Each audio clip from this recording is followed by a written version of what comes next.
안녕하십니까.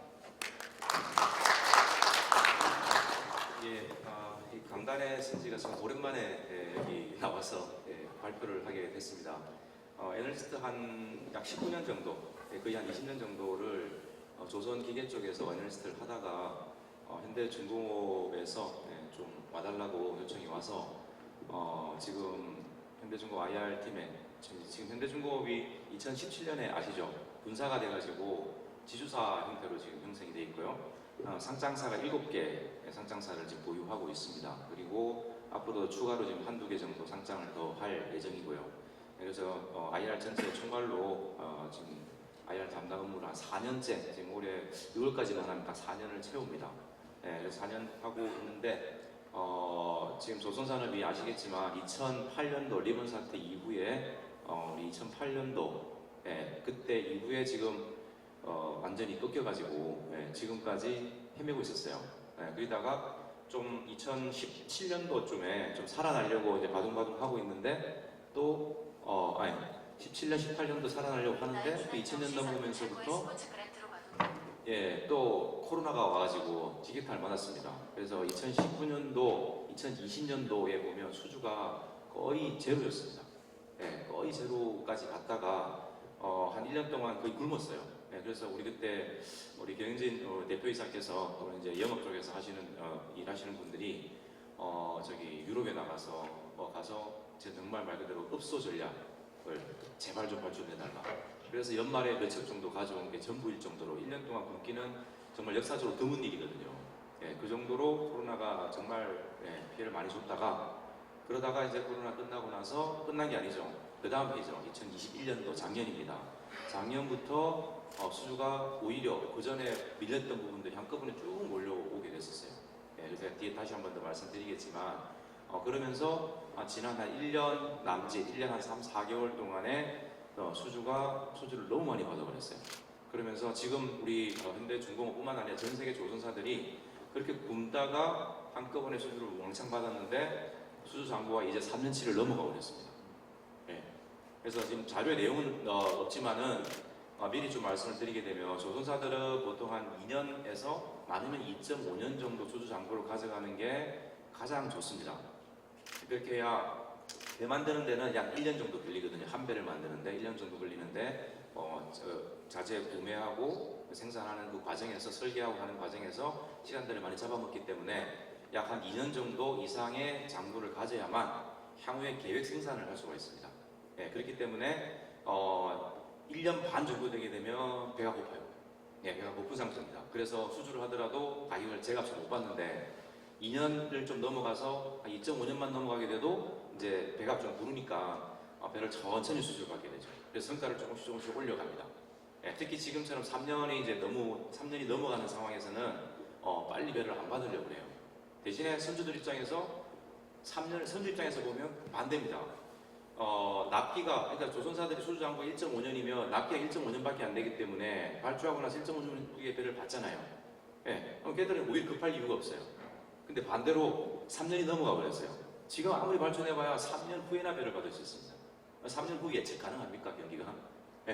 거의 뭐 불가능하죠. 그 경기를 맞춰가지고 발주를 내야 되기 때문에 선주들이 이제 똥줄이 탑니다, 그때부터. 그렇기 때문에 조선사들과 선주와의 관계는 상당히 이게 뭐라 그럴까요? 이게 닭이 먼저냐, 달걀이 먼저냐 이런 순서일 수도 있고, 때로는 같이 이제 도움을 줄 수 있고, 또 때로는 반대로 서로 싸우는 그런 관계인 것 같습니다.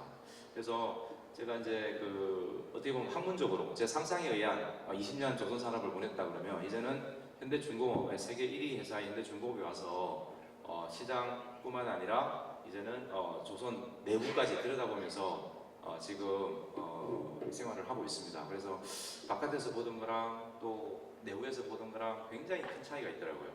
그래서 어떤 부분은 참 이 정도밖에 안 돼? 라는 부분들도 많이 있고, 또 어떤 부분에서는 야, 역시 이렇게 해서 이 자리를 계속 수정하고 있구나 라는 그런 모습들을 동시에 지금 겪고 있어서 상당히 재밌는 시간들을 지금 보내고 있습니다. 그래서 오늘 이 자리에서 제가 나와 있는 자료뿐만 아니라 가급적이면 현실감 있는 이야기를 좀 말씀을 드리고 싶고, 마지막으로 좀 정리를 하는 과정에서는 제가 갖고 있는 생각, 자료는 없는데 제가 가지고 있는 조선 산업을 바라보는 큰 미래에 대한 어떤 생각들을 짧게 정리를 해서 좀 말씀을 드리도록 하겠습니다. 자, 먼저 보시면 타이틀은 뭐 앞서 다른 데서 보셨겠지만 여기는 이제 제가 현대중공업에 소속돼 있다 보니까 현대중공업 위주로 좀 먼저 말씀을 좀 드리도록 하겠습니다. 자, 이게 이제 큰 그림인데요. 과거의 수주와 그 다음에 생산량, 건조량이죠. 나와 있습니다. 초록색 진한 부분입니다. 이 초록색 진한 부분들이 과거에 수주 받았던 모습이고요. 지금도 이만큼 작년도에 튀어나왔었는데 보시면 2007년도, 8년도 이때 가장 폭발적으로 수주가 일어났었고요. 좀 더 과거를 가보면 2000년이 아니라 여기서부터 한 5년 정도 전에 1980년도죠. 70년도 후반, 80년도 이때 한번 대호황이 왔었습니다. 그래서 30년 정도 지나고 나서 이렇게 대호황이 왔었는데 그 30몇 년 전의 과거는 잘 모릅니다. 왜냐하면 그때 우리 조선사들이 이제 막 커왔기 때문에 그때는 일본 조선사들이 세계 1위를 차지했고 전 세계 점유율이 일본이 50%가 넘었었어요. 거의 뭐 일본 배가 전 세계 대부분 다니고 있다라고 보실 정도로 그랬는데 한국이 점점 커져오면서 이때 수주의 주체가 됩니다. 그러고 나서 30년 만에 찾아온 호황이다라고 이제 데스크필을 했었죠. 근데 그 사이클을 30년이라고 이제 말을 하셨는데 사실은 큰 의미는 없습니다. 30년 주기를 이야기를 하시는 분들의 상당 부분은 선박을 하나 만들면 한 30년 운항을 하거든요. 근데 이제 회계적으로는 20년 상각을 하게 됩니다. 그렇지만 실제적으로는 30년 운항을 하고 또 추가적으로 수리를 해서 LNG선 같은 경우는 배값이 비싸잖아요. 지금 한 40년 쓰는 배들도 있습니다. 우리 원전하고 똑같은 거예요. 처음 지을 때 40년 목표로 만들었는데 나중에 또 추가로 보수해서 60년 이상 쓰지 않습니까? 마찬가지로 선박도 그런 경우가 좀 많이 있습니다. 그래서 이런 사이클을 크게 한번 왔다가 그 다음에 보십시오. 이게 거의 이때 대비해서는 반토막 이렇게 나서 이 정도 수주. 실제적으로 제가 대충 그려보면 이 정도 발주가 나야 전세계 조선사 먹고 사는 양입니다. 양입니다. 그런데 이때는 배가 고팠을 때고요. 이때부터 배가 점점 차올라왔고 배가 불렀고 그 다음에 배가 쭉 쳐져가지고 이때 수장고는 있었지만은 돈이 필요했던 시기죠. 상당히 필요했던 시기죠. 그리고 이후에는 이때 잠깐 반짝했었지만은 또 계속 배고픈 시기로 접어들었고 특히 2020년도에 보시면 잔고가 뚝 떨어집니다. 발주량이 2016년도와 그 다음에 2020년도 그리고 2009년도 아주 배고픈 시기가 있었습니다.